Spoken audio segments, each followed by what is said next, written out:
Hello, my name is Mark Pimentel. I'm a CAM application specialist here at Hawkridge Systems, and in this video I'll be showing you how to get started with the mill turn module inside of CAMWorks. So if you don't already have your CAMWorks loaded, what you want to do is go to the top center of your SOLIDWORKS screen and go to this arrow here and then find the add-ins menu. The add-ins are just additional softwares added to your SOLIDWORKS for various functionalities. If you scroll down, you'll see in the other add-in section the CAMWorks add-in. All you got to do to activate that is check the box to the left. That will activate it for this particular part file you have open. But if you like CAMWorks to be open every time you open your SOLIDWORKS, that's the checkbox on the right side. That just opens it up on startup. With your CAMWorks open, you can see now that you have a CAMWorks tab in the SOLIDWORKS ribbon, as well as 3 tabs added to the left menu. And these 3 tabs are basically everything you're going to do inside of CAMWorks. The first one is what we call the feature tree. It's a list of the features found on the part, either automatically or manually, and these are what you're going to use to generate your operations. Once you generate your operations, either, again, manually or automatic, they will be listed here in the operations tree, and you will be able to modify them before you post them out. Once you've generated that toolpath, you will see that it also adds tooling. Now, in the tool tree, you'll see what those tools are. There's already a list here, mainly because when you first load up your CAMWorks, it loads a tool list for you. This is where you can start from, but you can add or remove from that list if you like. If we jump back to the CAMWorks feature tree, this is where we'll start. Before we do anything here, another thing to note about the startup of your part is it uses the units of measure from SOLIDWORKS. So if you prefer to work in metric, in the bottom right corner, instead of IPS for inch, pound, second, you can switch it to mmgs for your millimeters. That way, any feeds and speeds, any offsets, any measurements you take inside of the part file will be in either metric or inch, depending on which one you choose. So in the left menu here, under the CAMWorks feature tree tab, we'll double click on machine.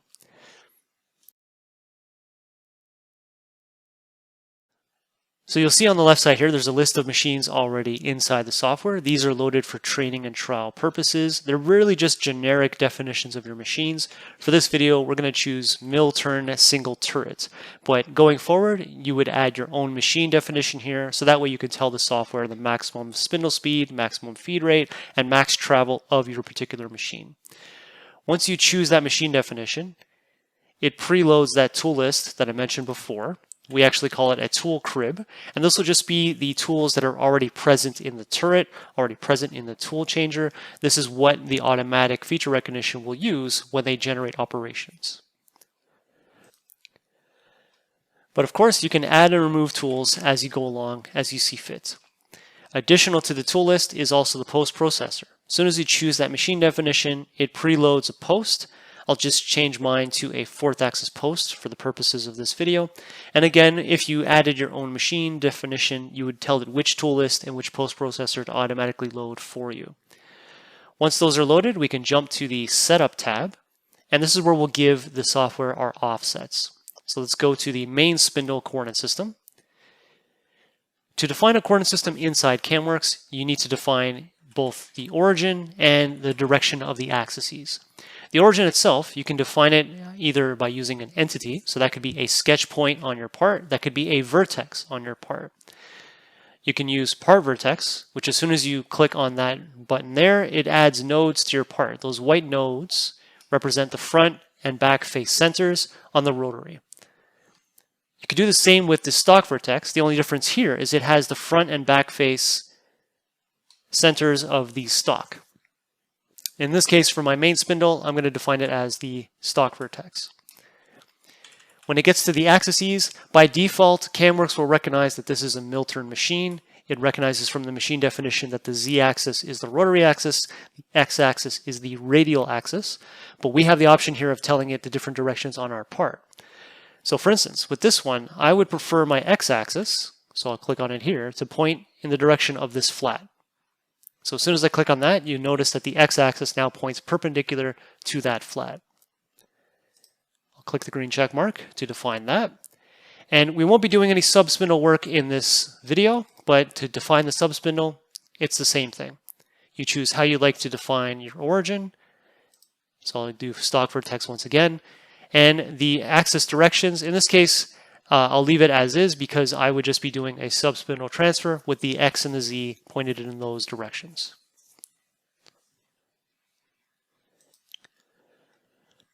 Okay, next we will assign work offsets to those coordinate systems. So we'll go to work offset. For the main and the sub, I'll choose work coordinate, and then I'll just make sure they use the default here of G54 and G55. When extracting the turn features from the solid, we'll be using a feature selection plane, and by default it uses the XZ plane. But you can always change it to a different plane. You can manually select it from your SOLIDWORKS model, or you can choose the XZ plane and then an angle off that XZ plane. This is beneficial because as a mill turn part, there might be certain features on here that you don't want to extract or you do want to extract. So you can modify that selection plane for that purpose. If we jump to the chuck/fixture tab, we can define our fixturing 3 ways, using the standard definition, part and assembly, or STL. Part and assembly would allow you to select a solid in addition to the one you have on screen that acts as your work holding or your chuck. If you had an STL model of that same feature, you can browse to that STL model and it would be loaded as the definition of your chuck. But for the purpose of this video, I'll stick with the standard definition and then we'll go and edit that definition. So preloaded with your CAMWorks is a default list of different chucks. For our video here, we're just going to use the 8-inch 2-step chuck, and I'm going to make sure that the jaws are facing inwards. So as soon as I click the green check mark, you'll see that it resizes and repositions it to my stock definition. And then lastly, I'll just make sure that my face-to-face distance definition is from the back faces of the jaws, mainly for the way that the subspindle transfer works a little better. Under our stock definition, the first thing it asks is for what material this stock is made out of. And the purpose of this is to inform the brains of CAMWorks, what we call the TechDB, as to what material we're machining so that it can automatically select feeds and speeds, the tooling, and even what operation strategies we'd like to use. If you don't see your material on this list, you can add your material along with those bits of information to the TechDB, and then going forward, all you'd have to do on your next part is select that material. For this video, we'll stick with aluminum 6061. Under stock type, we can choose from one of these 5 definitions of the shape of the material. The most common one is the bar stock, which we'll be using in this video, but these other ones allow you to choose either a SOLIDWORKS sketch, a sketch extracted from another part file, an STL model, or another SOLIDWORKS model. Each of those would allow you to define a unique looking stock, but we'll use the bar stock definition as the most common one. And below there is another pull-down menu called strategy, and you can define between a solid or a chord bar stock. The only difference here is, again, if you tell the TechDB that you're working with, let's say, a chord stock, it knows to avoid adding any kind of internal drilling operations because it's already been cored, there's no material to be removed. But in terms of the actual bar stock definition, we have both absolute and incremental values we can define. So right now, if we take a look at the minimum bar stock required, the part file, you can see the stock on top of it is on size. But obviously, that is not a nice round number. My supplier would most likely give me something that is 6 inches. So I'll type in 6 inches.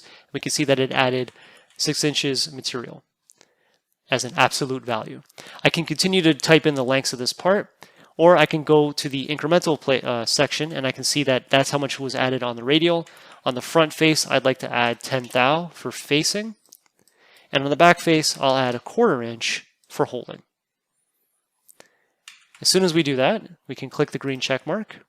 Because I defined my coordinate systems based off the stock definition, it notices that the stock was changed. Now I need to update my coordinate system. So now my main spindle coordinate system is 10 thou from the front face of the part. At minimum, that's all you need to get started with the definition. It's at this point you decide, do you want to automatically program the part using the CAMWorks functionality, or do you want to manually add your features and manually add your operations? In this video, we'll cover both. So let's start with the automatic. To get everything to be done automatic, in the top left corner, we'll click on Extract Machinable Features. What that will do is it will take the model, revolve it around the rotary axis, and take a look at all the revolved features to find the turn features. It'll also take a look at all the flat faces and other features on here that we might want to mill and add them as milled features. And this is why you don't necessarily need two versions of the part. If your final part has what we see on screen here, both milled and turned features, the software can distinguish between the two, and it'll extract them and separate them for the different operations. So let's see what it found for us. So under a turn setup, revolving around the z-axis, it found a face feature on the front face, indicated by that highlighted line. It found an OD feature, and you can see that it ignored my pockets, my flats, and even this little lug over here. So it gave me the entire outside revolved profile, and that is that selection plane we were talking about. There's an ID feature where it found the internal bore and a little bit of that chamfer on the front. It actually also added a cutoff feature. Now on this part, I'm not likely to use a part off operation, so I can right click on that and delete that. Any features we delete reside in the recycle bin. That way the software knows that it automatically extracted it for me, but I declined to use it. It also means that if I ever delete something, I can always recall it and re-implement it. If we take a look at the milled features, we have a mill part setup for the front face of the part, and it found all the individual slots on the part. It also found the hole group. Now, since those holes are all the same diameter and same depth, it grouped them together. Additionally, we can see that it added other index planes for the other pockets around the part. And that is a benefit to a mill turn functionality because now I don't have to go and find all the features. I don't actually have to define any of those index planes. The automatic feature recognition has done that for me. The only thing I would do here is if we take a look at my ID feature, it called a strategy called the drill. And in this case, this is a solid piece of stock. So I would like the strategy to be changed. So I'll right click on it. I'll go to parameters. And in this case, instead of my drill strategy, which if we hover over it, it shows us that the strategy will add a center drill and a drill. I'll change this to the rough-finish strategy. Now that is just the name of the strategy, but if I hover over it long enough, it'll show me that it'll load a center drill, a drill, a bore rough, and a bore finish operation. So if I'm happy with that, I can click OK. It changes the called strategy, and now I can automatically generate my operations. I'll click on Generate Operation Plan.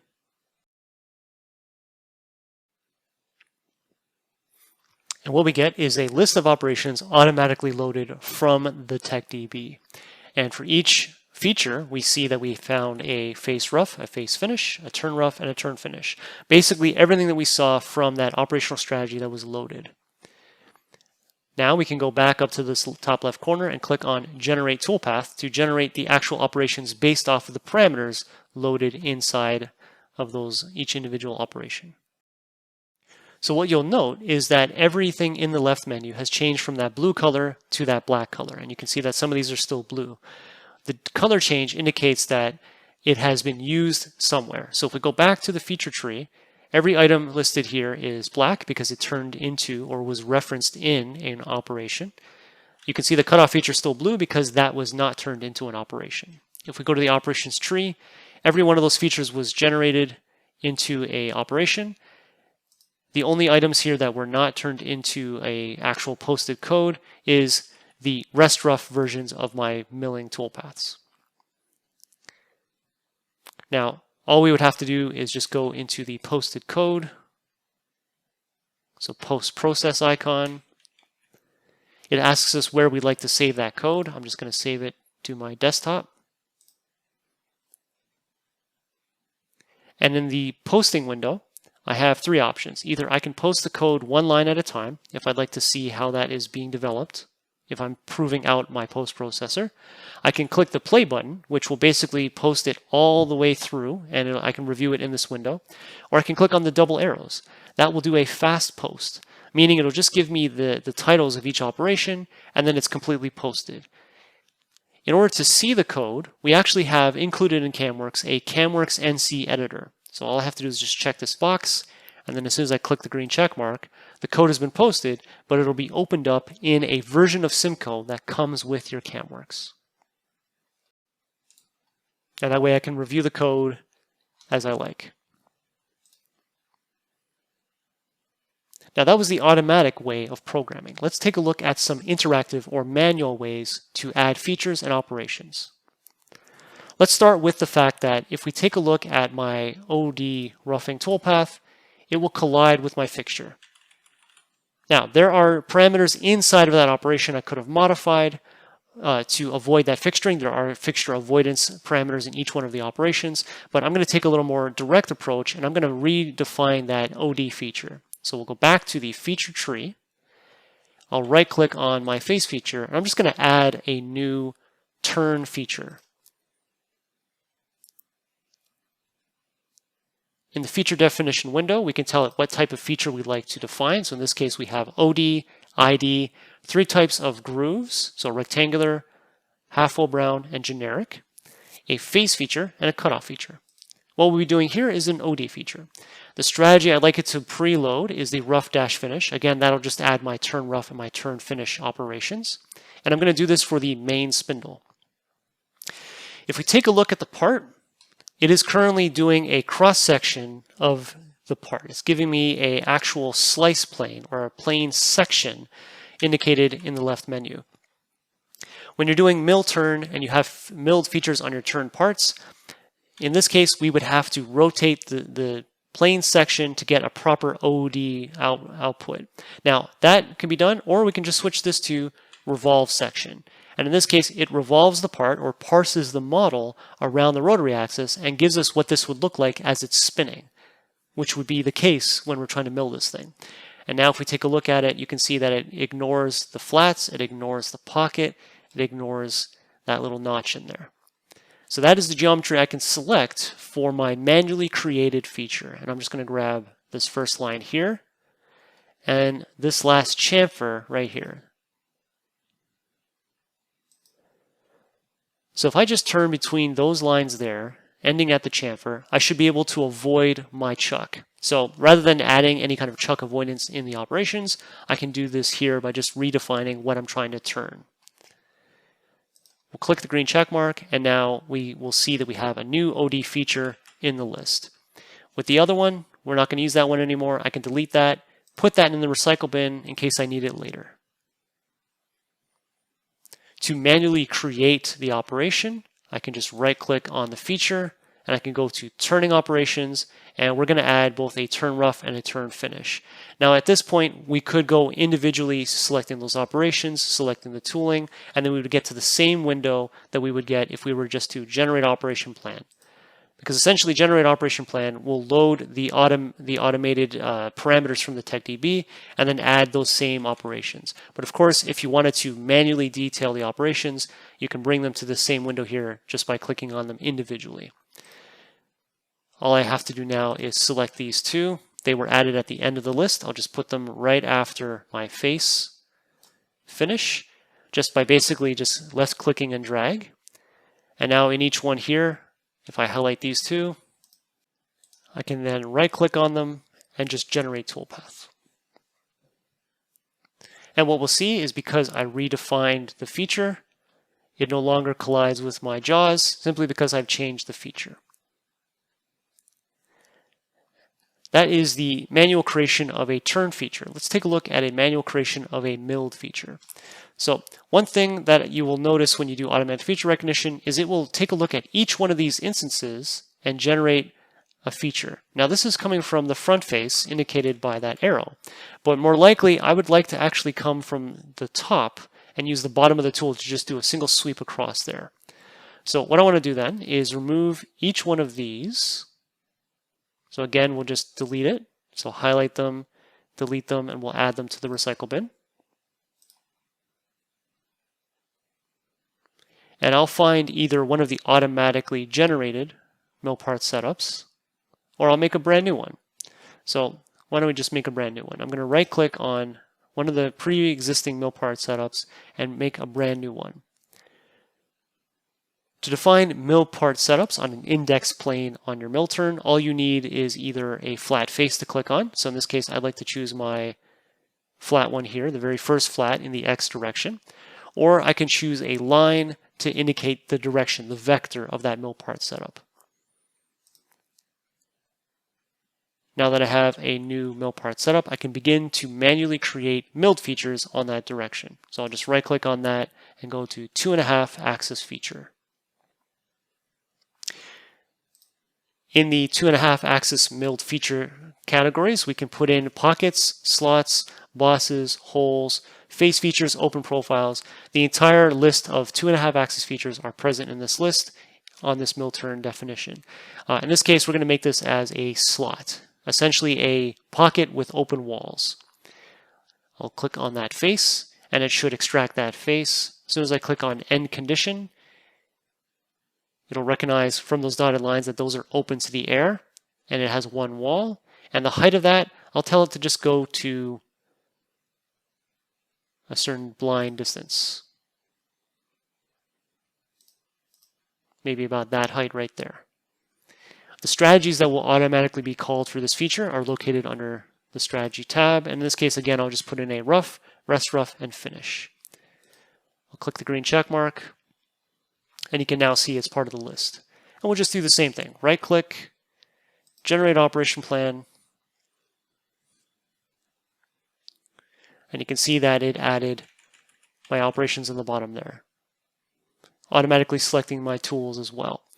Now again, manual feature creation, you don't necessarily have to do the automatic operations. You can add your own operations again by right clicking and adding your 2.5 axis operations. To further this along, I'll just do a generate toolpath, and you can see now that we have our roughing, our rest rough, and our contour. Now, in this case, I don't need that rest rough, so similar to what we saw with the features, I can just delete that, and it should reside in the recycle bin should I need it. Now, what's nice about the manual feature creation, if we go back to the feature tree, is I've created one slot, but I need to do that across the entire rotary. So if I right-click on that again, I can go to Pattern, create a pattern, and I'll add a circular pattern. And all I need for a circular pattern is something that represents the center of the rotation. So I'll just choose this internal arc. And now I'll tell it how many I'd like to spread across the 360. So in this case, we have 6 of these. And now it will repeat the feature definition across the rotary, which means it'll also filter through and create operations across the rotary as well. If we go back to the operations tree, we can now see that I'm roughing and I'm finishing all 6 of those flats. Milled features and turn features are available on the mill turn, as well as a wrapped feature. So if we return to the feature tree, unique to the 4th axis functionality of the mill turn is the ability to use the C axis on a milled feature. So let's do the same thing. We're going to use our mill part setup 14, mainly because it is still pointing radially, and that is the only requirement for a wrap feature, other than the fact that it needs to wrap around our central axis. I'll right-click on that, and I'll just say wrapped feature. And what I'd like to do here is I'm going to add a deburring operation to the top of that pocket. So I will define this as a pocket, but of course in the list you'll see wrapped versions of 2.5 axis features. So in this case, wrapped pocket. I'll grab this edge right here. It goes all the way around finding that chain. I can then go to end condition and tell it how deep into the part I'd like to go with this. I'll just say maybe just down to the bottom of the pocket. And you can see that it begins to project it as a wrapped pocket. It finds the radius from the geometry that I selected. In terms of strategy, I'm not looking to rough out this pocket. I do have the ability to do a wrapped pocket, but I'm looking to deburr this. So I'm just going to switch this to the finish strategy, preloaded inside my CAMWorks. And you can see it's just going to add a simple contour mill operation. With that as part of my list, I can then right-click on it, generate operation plan, and you can see it's part of the list again. In this case, I'm going to edit this operation by right-clicking and going to Edit Definition. And in the contour mill operation, I'm going to switch this to a countersink tool.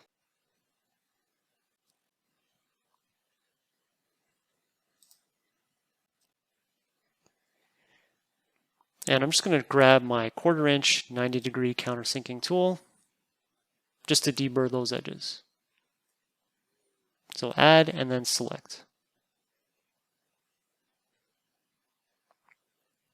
If we jump to the contour tab, we can then turn on chamfer machining, and I'm going to drive this by the sharp corner because I don't actually have a chamfer there, and I'll give this just a little bit of a chamfer, maybe just a 50 thou. What you'll see is now a toolpath that follows the arc, follows the curve of that edge. And of course, as a feature, as a singular feature, we can again add a pattern on that as well.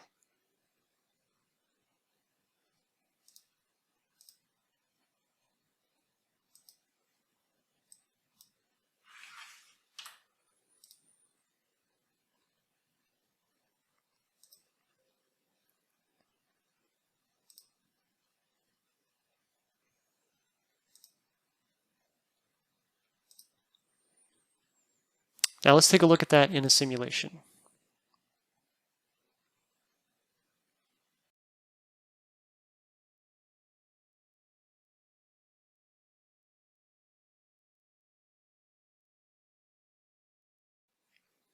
If you have any questions on getting your mill turn module started or how to program your parts, give us a call at the main tech line found on our website, and stay tuned for the rest of the videos on this YouTube channel.